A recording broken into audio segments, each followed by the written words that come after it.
All right, so welcome to episode 1 of potential new series where don't even know what to call it. We're going to be going over, I guess, some interesting scenarios or anything to do with potential dilution or filings, and just go over terms that people might not understand or maybe some interesting trades I think of or whatever. And for the first one, we're going to go over the baby shelf rule. Now, the baby shelf rule is a bit confusing to understand, but I think this video will make it very easy to get the hang of. And I know this is one that a lot of people seem to mess up. I see in IU or on Twitter and stuff. So hopefully this explains it. Now, the reason this was implemented by the SEC was to prevent kind of a nano cap from just continuously diluting and just I guess do a death spiral kind of thing. And so basically the way it works is if the value of a company's public float is less than $75 million, it can only raise 1/3 of its float value over the previous 12-month period. So the way the float value is calculated, which you'll see is called MVPH, or if you look in these companies 424b5s, they'll say the outstanding shares held by non-affiliates. It's calculated by float times the highest close in the prior 60 days. So I just have an example here, random example I made up. Let's say the ticker BABY has a $3 million float, and the highest close on it in the last 60 days was $10. So the market value of the publicly held float is $30 million, right? And this is going to put it under the baby shelf rule, right? Because it's less than 75 million. Now, the amount they can raise, as I showed before, is 1/3 of that value. As I said, if you can see here, 1/3 of its value. So 30 million over 3 is 10 million, basic maths. And that's that. There are other nuances which we'll go over. So, for example, the main one being that's the maximum that they're allowed to raise in the last 12 months. So if they raised, let's say, $4 million 2 months ago, then you got to deduct that from 10 million. So now they're only allowed to raise 6 million. Now, let's say they raised $12 million in the last 12 months, then they're not allowed to raise anything, right? By the way, this only applies to an S3, obviously, not an S1 or anything else. And we'll go over 3 examples here, which I think kind of go over the baby shelf rule pretty well.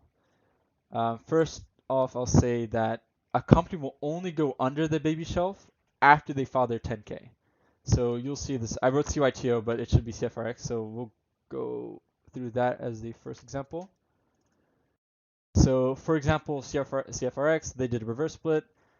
These numbers could be slightly off. I don't know. I just quickly looked. I couldn't find my notes on them. So after the reverse split, let's say their float was 500,000. And the highest close in the last 60 days was $9.51, which I got from here. Like I said, these could be slightly off. Then the way you calculate it is the highest close, so $9.50 times 500,000, which gives you an MVPH of 4.7 million. So, they're under that 75 million bracket, so they should be in the baby shelf rule. And if that's the case, then they're only allowed to raise 1/3 of that, which is around 1.5 million, right? And then they had this big gap up day, and then all of a sudden the next day, boom, they announced a $10 million offering. Now the reason why is because CFRX, when they last filed their 10K, was not under the baby shelf rule.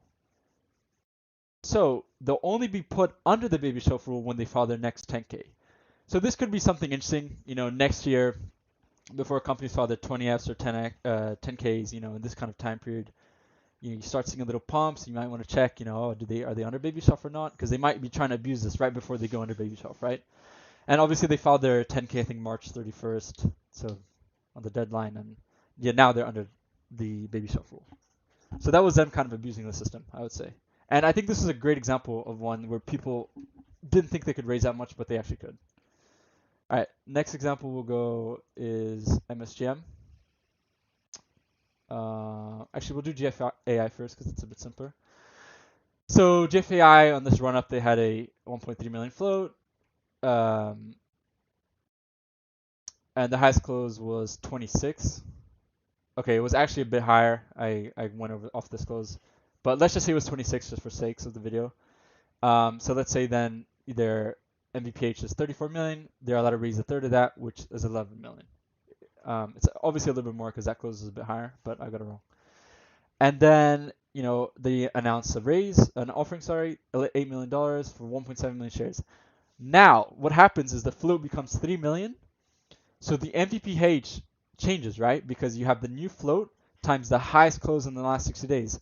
Well, at this point in time, the highest close is still that one. So if we just go off of 26, like I said, it becomes 100 million. So the nuance is they don't have to file their next 10K to get out of the baby shelf. Now all of a sudden they are out of the baby shelf, and they won't have that for at least the next year, right? And then obviously they raised again like a couple weeks or days after, and they could have raised I guess like 100 million or whatever their shelf amount is, but they didn't raise that much. So yeah, so GFAI is an example of one where after they raise, they can use the last 6-day close and get out of the baby shelf rule. All right, MSGM.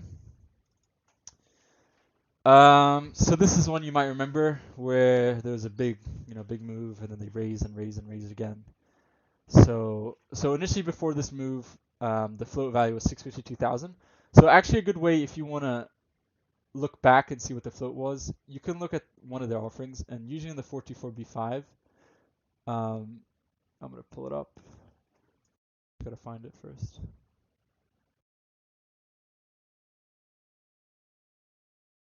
Oh wait, I'm gonna hold on 1 second.